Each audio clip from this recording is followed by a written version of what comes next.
शीतल। स्वागत है आप सभी का आपके अपने चैनल लीगल मैनर्स में।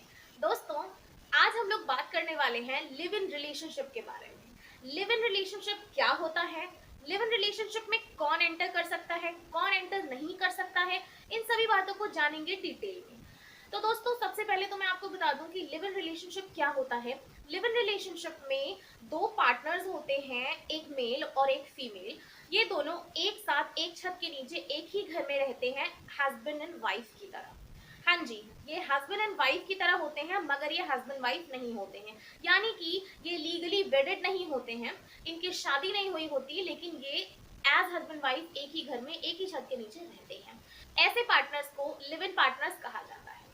आप लिव इन रिलेशनशिप में आने से पहले एक चीज कर सकते हैं, आपके पास ऑप्शन है। अगर आप लिव इन रिलेशनशिप में एंटर कर रहे हैं तो आप कोशिश कीजिए कि आप लिव इन का सर्टिफिकेट बनवा लीजिए, जिससे कि आपके लिव इन रिलेशनशिप की लीगैलिटी बढ़ जाएगी।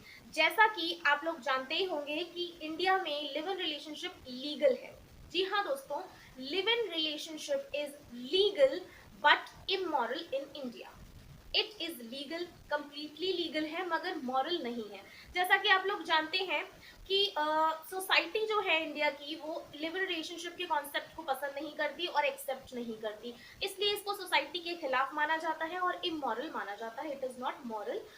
बट अगर हम लॉ की बात करें तो लॉ ने अलाउ किया हुआ है दो लोग साथ में बिना शादी के एक छत के नीचे रह सकते हैं।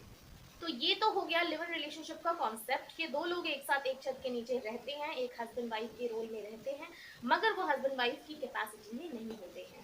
और अगर आप इस रिलेशनशिप को और ज्यादा स्ट्रॉन्ग करना चाहते हैं, लीगली बहुत ज्यादा स्ट्रॉन्ग करना चाहते हैं, तो एक सर्टिफिकेट भी बनवा सकते हैं। वैसे ये कोई ऑब्लिगेशन नहीं है, कोई कंपल्सन नहीं है, मगर आपको बनवा लेना चाहिए, ये मेरी सलाह है। जिसके लिए आप अपने आसपास में किसी भी लॉयर से बात करके ये सर्टिफिकेट बनवा सकते हैं। वैसे तो इंडिया में लिव इन रिलेशनशिप को लेके कोई सेट लॉ नहीं है, लेकिन टाइम टू टाइम जो भी जजमेंट्स आती हैं उनके अकॉर्डिंग जो रूल्स फॉर्म होते हैं वो सारे रूल्स उसमें अप्लाई होते हैं और वही लॉ होता है।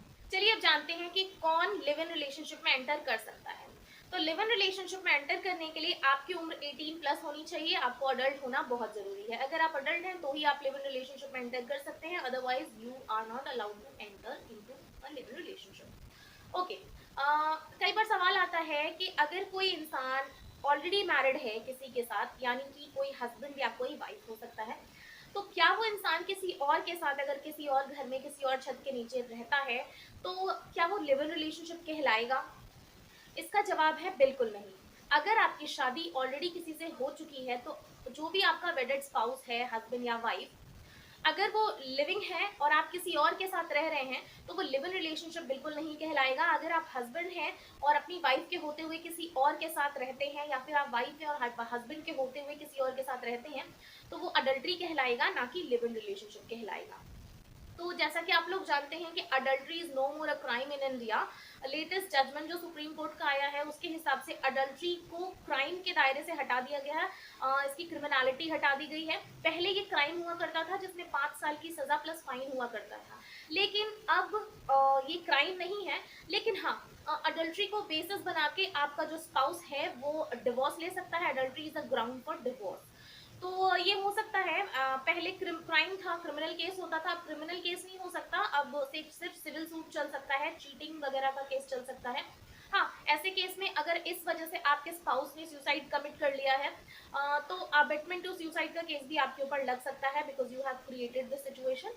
तो ऐसे केसेस में आप ये ना समझें कि आप लिव इन में रह रहे हैं, आप एक्स्ट्रा मैरिटल अफेयर में रह रहे हैं, that is adultery in legal language. तो वो नहीं करना। अडल्ट्री को हिंदी में व्यभिचार कहा जाता है। That is also very immoral thing in Indian society. तो वो आप नहीं कर सकते हैं। ऐसे में आपको लिव इन के लॉज का कोई फायदा नहीं मिलने वाला है। अगर आप शादीशुदा हैं मगर आपका जो स्पाउस है उसकी डेथ हो चुकी है, अब आप सिंगल के स्टेटस में हैं या फिर उससे आपका डिवोर्स हो चुका है, ऐसे में आपका स्टेटस सिंगल माना जाएगा।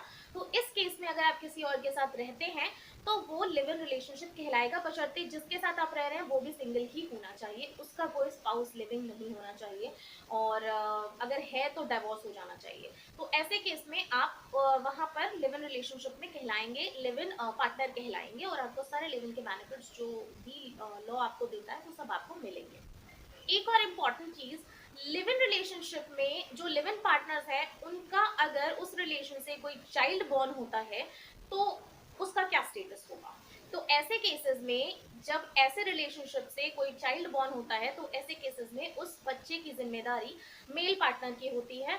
वो एज हस्बैंड, वो हस्बैंड के स्टेटस में ही माने जाएंगे और वो सारी जिम्मेदारियां उस बच्चे के लिए जो भी उनके एज फादर जो भी उनकी रिस्पॉन्सिबिलिटीज होती है वो वहां पर फुलफिल करेंगे। उसकी पढ़ाई लिखाई, उसका भरण पोषण, पूरा उसका ख्याल वो मेल पार्टनर रखेगा।